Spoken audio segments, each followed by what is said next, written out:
hello लोगोफोर बरायबाय नोंथांमोनखौ आंनि video लोगोफोर नोंथांमोननि सिगाङाव दिनै मोनसे टपिकनि सायाव भिडिअ लाबोदों बेनो जाबाय नोंथाङा मबाइलजों बोरै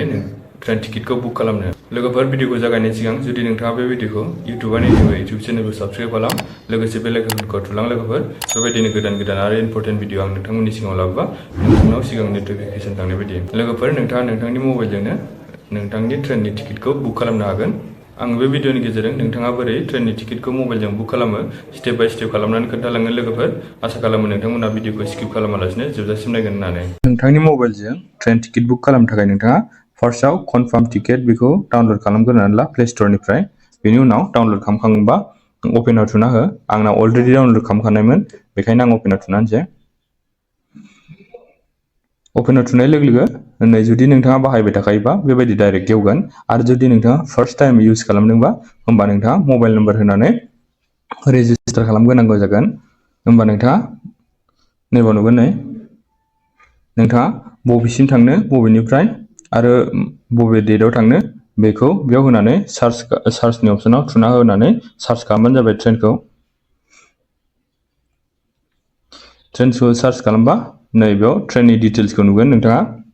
आरो लोगोसे ट्रेनाव मोनथाम कच थायो बेफोरखौबो नुगोन जेरै फार्स्टआव नुगोन नै स्लिपार आरो सेकेन्डआव नुगोन नै AC3A आरो थार्डआव नुगोन नै AC2A आरो बेनि गाहायाव दङ नै 71% चान्स जुदि आङो स्लिपाराव दा बे होखानाय डेटआव एबा एप्रिलनि 23आव मुम्बाइनि थाखाय टिकेट दानोबा होमबा आंना जुदि आङो स्लिपाराव दानोबा नर्मेल ओरैनो स्लिपाराव दानोबा 835 नांगोन आरो जुदि आङो डाइरेक्ट बे एप्सनि गेजेरजों कनफार्म टिकेट दानोबा होमबा आङो 965 एक्सट्रा पे खालामनानै दाननांगौ जागोन लोगोसे आंनि टिकेटआबो कनफार्म जानायनि चान्सआ बांसिन थायो आरो 71% चान्सआ थागोन बेबायदिनो एसियावबो दं नै जुदि आङो नर्मेल दानोबा 22 होनांगोन आरो जुदि आङो बांसिन एक्सट्रा पे खालामनानै 84% चान्सखौ लानानै टिकेटखौ दानोबा होमबा आङो 2500 पे खालामनांगोन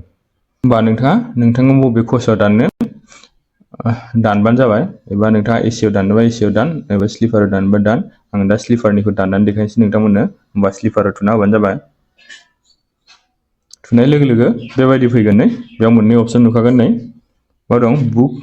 835 जुदि आङो नर्मेलाव दानोबा 835 नि डाइरेक्ट बेयाव थुनानै बुक खालामनो हागोन आरो आं जुदि एक्सट्रा फैसा होनानै एबा 71% चान्सखौ लानानै टिकेटखौ बुक खालामोबा होमबा बेयाव थुनानै बुक खालामबानो जाबाय आरो होमबा आङो दा आंथ' थांथारगोन नालाय बेखायनो आङो बांसिन चान्सखौ लानानै टिकेटखौ दानसै होमबा बेयाव थुना होनोसै आङो बेयाव थुनाय लोगो लोगो बेबायदि फैगोन नै होमबा बे आं जाय ट्रेनखौ गाखोगोन बेयो जाहैबाय डिब्रुगड़निफ्राय थांगोन ओमफ्राय आङो बर्डिं आं बबेनिफ्राय गाखोगोन होनबा निउ बङाइगावनिफ्राय ओमफ्राय ट्रेना लास्टआव थाथ'हैगोन जाहैबाय LTT मुम्बाइनि LTT सिम थांगोन ट्रेना होमबा आङो बे पपआप बुक टिकेट 965 थुना होनोसै बेयाव थुनाय लोगो लोगो नोंथाङा बेयाव पेसेन्जारनि डिटेल्स होनांगोन बेनि थाखाय नैबाव एड निउ पेसेन्जार बेयाव थुनानै नोंथाङा पेसेन्जारनि डिटेल्सखौ होनानै लाबानो जाबाय ट्रेननि टिकेट नोंथाङा बुक खालामनो थाखाय फार्स्टआव मा थानांगोन नोंथांनाव irctc आइडि थानांगोन दे नैबे irctc आइडिया नोंथांनाव थाथारनांगोन आरो होमबासो नोंथाङा टिकेटखौ बुक खालामनो हागोन नोंथाङा मबाइलजों बुक खालाम एबा लेपटपजों जेखिजाया जायगानिफ्रायनो बुक खालाम होमबा नोंथाङा irctc एकाउन्ट गैयाबा एबा आइडि गैयाबा नोंथाङा बुक खालामनो हानाय नङा नोंथांनाव irctc आइडि दंबा होमबा जुदि नोंथांनि लोगोफोरना irctc आइडि दंबा नोंथाङा दाननो हागोन बेनि थाखाय पेसेन्जारखौ एड खालामनानै लाबानो जाबाय डकुमेन्टआव जिबायदि दं बेखौसो नामखौ लिरबानो जाबाय नङाबा उसुबिदा जानो हागौ उनाव मानोना नोङो जि नाम होगोन बेनो टिकेटआव ओंखारगोन नालाय होमबा आङो बे एड पेसेन्जाराव थुना होनानै पेसेन्जारखौ एड खालामसै